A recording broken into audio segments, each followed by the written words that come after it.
Why do you think in the Bible it says that we are created in God's image? And did you know that Adam and Eve in the Genesis were not the original Adam and Eve whom God created in the heaven by God's own hands? Please join me today as we continue to read a repost from Mandy's message from Jesus. And okay, so I believe that Jesus Christ is the Son of God. He is God. He came in the flesh, bled and died on the cross, and rose on the third day. And He is my Lord and Savior. So let's get started.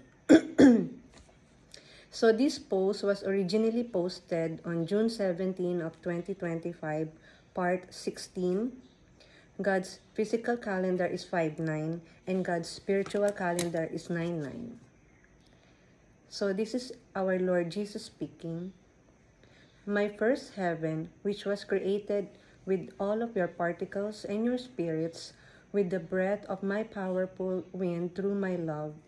So it is perfect, and this is why I have duplicated the heaven, making a second heaven, because I knew this one wouldn't be perfect. Because of the fallen line and all the duplicated spirits that I have created to save my original creation from the fallen.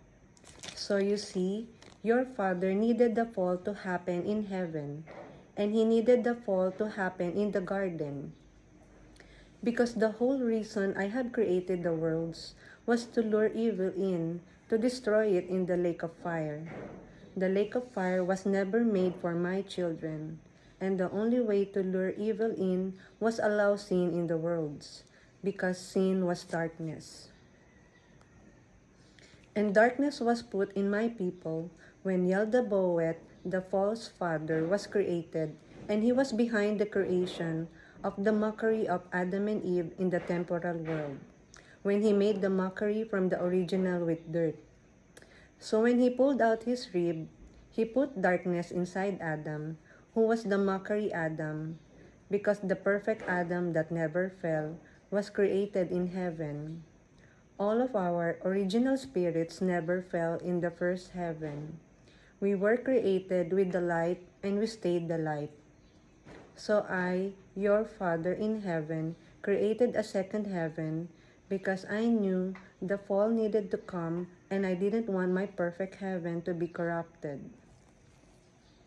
So I made a second heaven and I knew it would be mixed with light and darkness, and I would have half darkness and half light inside my second heaven because of the fallen line.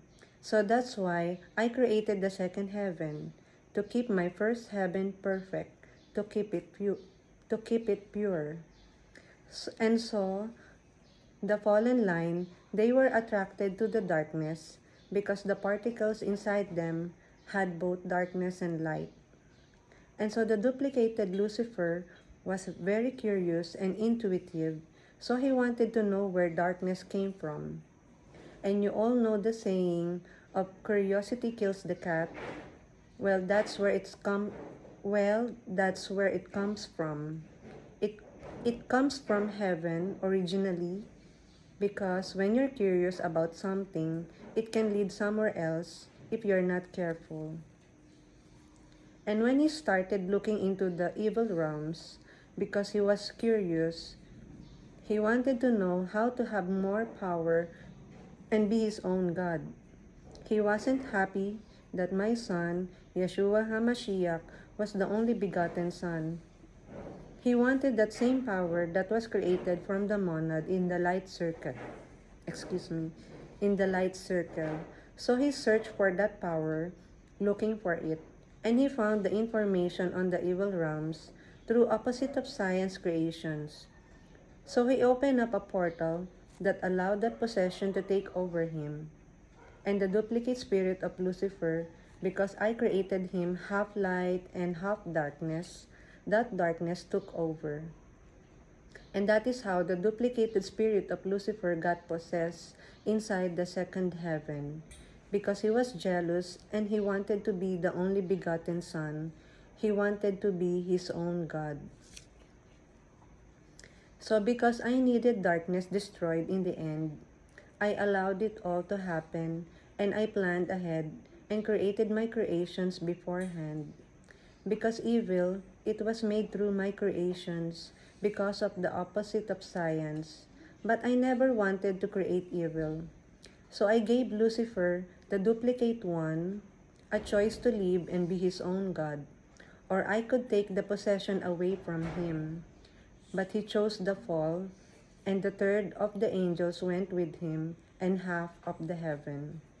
And I knew the fall was coming, so when I took the original spirit in heaven of Lucifer, I created a duplicate of him, and I combined his fallen duplicate spirit with all of the light particles and the darkness particles inside the second heaven. And I created the fallen line inside that one duplicate that holds the entire fallen line of creation that started out from the duplicate spirits to represent mankind in the fallen state, to represent the fall of heaven. And I made all of that so I can save my people in the end and resurrect the on the world and save the fallen in the end. And because Lucifer had the entire fallen line in him, he became the devil, and Yaldabaoth is the devil, representing the false father, but it was just another circle, completing another pattern. And that was the whole symbolism of bringing the two souls to life to resurrect the fall. So I wanted to make sure I could breathe life into them and restore them, to show symbolism for how I am going to restore my people who have fallen from heaven and who now have the serpent skin on them, which is the mark, because the serpent no longer made them pure the way God had intended for his original creation to be. Because that creation wasn't based on being half darkness and half light. And that's why in the Olam world, which is the mockery world, was created because of the opposite of science. So there were nothing but serpents, creepy crawling things that had no souls, therefore they were not alive. So I created my two souls in that world to complete another circle from my same patterns of original and order of creation. So I was using my two souls, using them as the live being, breathing my Father's breath into them, His energy, His fire, and breathing life into them, so they could live in a mockery world, but still be considered righteous created by God. Bringing them to life by putting God in them, by making them the two souls in my image, Yeshua HaMashiach, my image of me and my Father, the shadow of me and my Father, so all men and women could be created in my image and have righteous clothes on because of God inside of all of mankind. And I created salvation in the heavens before I sent my Son, Yeshua HaMashiach, in the flesh, because I wanted my people to believe in the first creation of the Heavenly Father and the only begotten Son, worship the begotten Son, who is one with the Father, not the shadow of them. Because the two souls, they were just the shadow to make the very first family. They were not made to worship. Just because they were made as the shadow of the only begotten Son, you always only worship your Creator, the one who created the two souls, the real thing, not the shadow. Because He, Jesus Christ, is the one who died in the flesh on the cross for all of our sins. And He is the one which holds the Father in the creation inside the heavens. And He is the one who holds the only begotten Son and the Father as one in the heavens. Because they're not the shadow, and they were created together for salvation. Your Yeshua HaMashiach, who comes in the flesh, bled and died on the cross, and rose on the third day, that is who you worship, not Mandy and G, who were my first two souls, because they were my original Adam and Eve. created in the heavens with stardust. And that's why they had to align the planets because of my creations through the stardust and the constellations.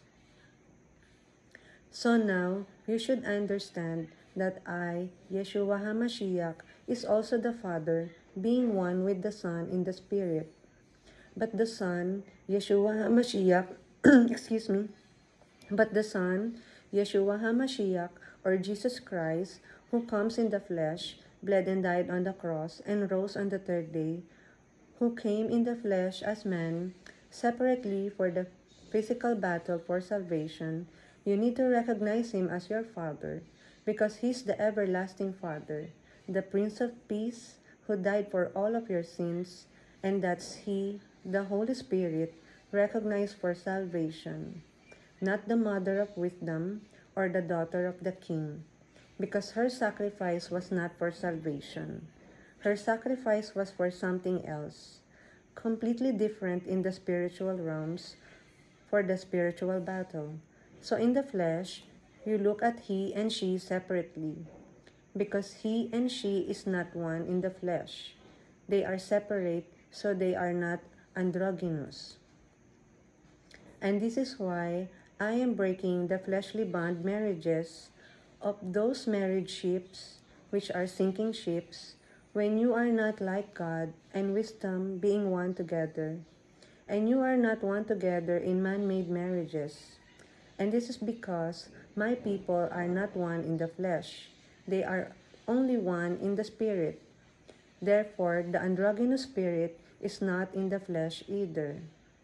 But when it's a spiritual marriage created by me, they become one in the spirit, and therefore they are one with me, when I have ordained and put my blessing on their marriage. After I am the one that created the Adam and Eve partners together from the very beginning, and I am referring to kingdom marriages, spiritual marriages in the heavens, not man-made fleshly marriages. And this is why I have blessed and ordained Mandy and G's marriage, because it was from the very start of the first wind, which was God's breath. Their spirits were created and their particles were created before I even made the first heaven, and that is why they were created as my two souls. I am God that always repeats all of my patterns, my numbers, and my formulas. I repeat a lot of the same patterns in every circle, and you are going to see that I, Yeshua HaMashiach, your Father, has created a lot of circles to complete my patterns. That's why I am the Alpha, the Omega, the beginning and the end, because I go back to the beginning to complete my circle. I start at the end where it all began. Stick around for part 17.